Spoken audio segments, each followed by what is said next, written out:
Hello, my name is Jimmy Costello from the NX Product Marketing team. Today, we will be looking at how we should go about revising designs when we are working in managed mode. Data items in Teamcenter are called objects. An object describes a part, design, document, or other entity stored in your system. We can create new revisions of existing objects using NX. If we would like to make changes to this front panel of the Dune Buggy, we can begin by selecting Save As from the upper left-hand side of our screen. Doing this will open the Save As dialog window with a variety of customizable settings. The first thing we should do is select if our part is saved as a new item or a new revision. Items are the fundamental objects used to manage information in Teamcenter.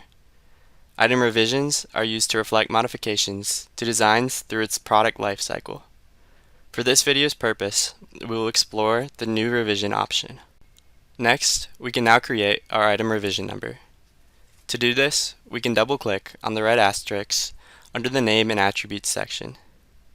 The first drop-down on the left-hand side controls the scope of the items we will save. This is automatically set to our work part, but there is also an option to choose selected parts.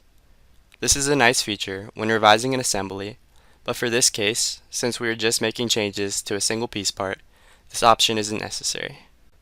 After that, there are a few additional parameters we can control.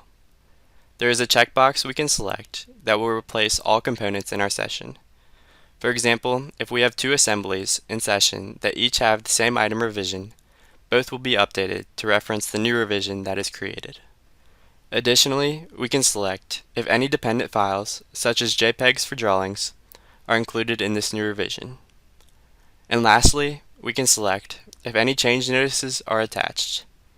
Change notices are a great tool to manage detail modifications and updates throughout the design process. The last thing to pay attention to are these extra options at the bottom of the Name and Attributes section. Here, we can add on any secondary attributes. We can also see which non-master parts are included by selecting the Edit Non-Masters to Copy button. And there is also an option to save this part under existing projects. In conclusion, in this video, we've explored the basics of revising a design in managed mode. There are a variety of settings and options to look at when revising a part, including the Save As scope, dependent files, and change notices. I would like to thank you for your time and attention.